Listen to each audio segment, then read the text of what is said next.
EToH is a community-driven game which relies on tower builders to thrive, and that's why this game needs more builders. So here's a 10-step tutorial on how to build a tower.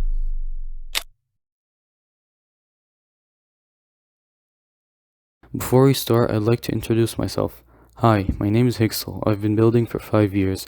You might recognize me from Tower of Tower, Steeple of Baking Disaster, and Tower of Outer Spatial Fatalities.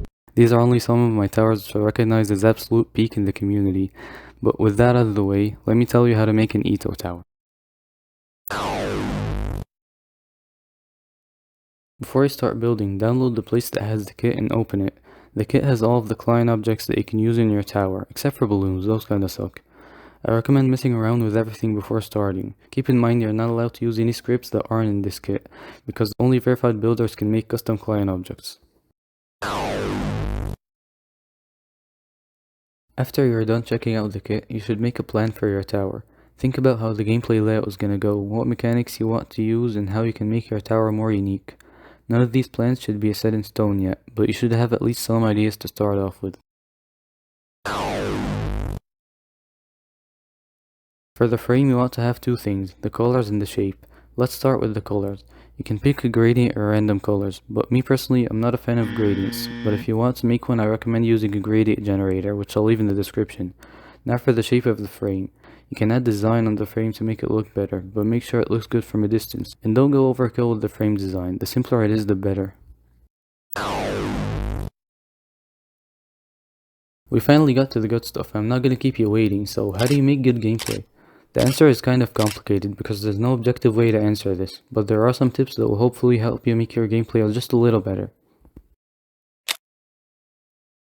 If you feel like a jump in your tower is awkward or straight up bad, don't be afraid to completely redo it. But one thing I have to say is don't nitpick, because you won't get everything perfect from the start. Sometimes you just have to trust the process and keep going. Back when I started building, I spent more time replaying my tower than actually making new gameplay, but when I stopped doing that, I started building much faster than before. Of course you should playtest your tower more than once, but if you constantly find yourself going back to replay old floors, try to minimize that because it really saves you a lot of time. Sometimes towers aren't known for being revolutionary and are instead known for being enjoyable. All you really need to know to make good gameplay is to stay away from jank, make the platforms decently sized so you don't walk off, don't punish the player for something that's not their fault, make everything sight readable, and just make everything flow well.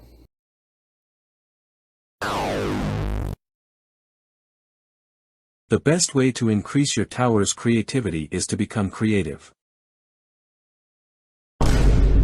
So, how does one just become creative? Easy. Make something that hasn't been done before. Expand on mechanics in creative ways and just be quirky with sections. And don't underestimate that quirkiness part. Tower of Oblivion's gameplay is really nothing groundbreaking. It's just simple jumps but with a twist. This is quirkiness, and you should try to incorporate it in your towers. You also have the general stuff like use a good part variety, don't go dry with the client objects, don't straight up copy other people and other stuff like that, but you already know that, so let's move on.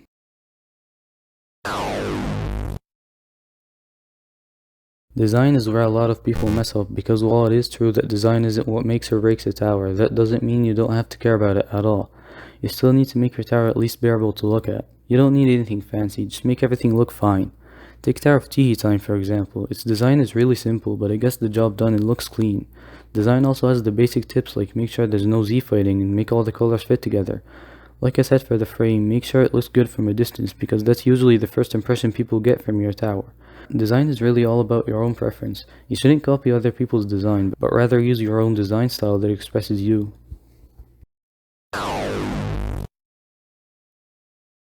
Make sure to get feedback from other people, because when you make gameplay you're already used to it, so it's harder to tell if it's sight readable, or if it's even good at all. You can get feedback from other players by making a thread in the EToH Discord server, which should hopefully help you with the polishing. Remember that you don't have to do exactly what people tell you, because in the end it's your tower, so you should make it how you want to.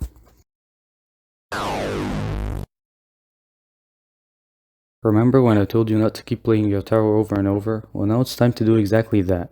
Playtest your tower, look for skips or inconsistent jumps, try playing it without no clip, or even better, beat the tower legit so you know which jumps you should nerf. This is also where feedback comes into play. Take note of the things that people tell you and work with that to hopefully clean up your tower.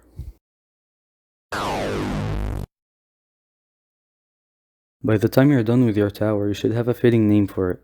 Just please don't make anything edgy like Tower of Outer Spatial Fatalities. One really underrated tip I have is to use simpler words for the name to make it more memorable.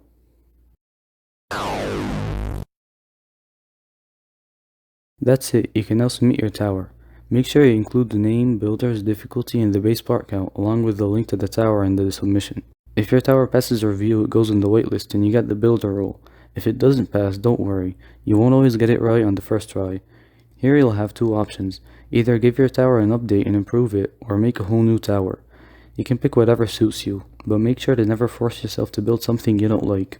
The whole point of building is to enjoy your time and make a fun experience for others to play.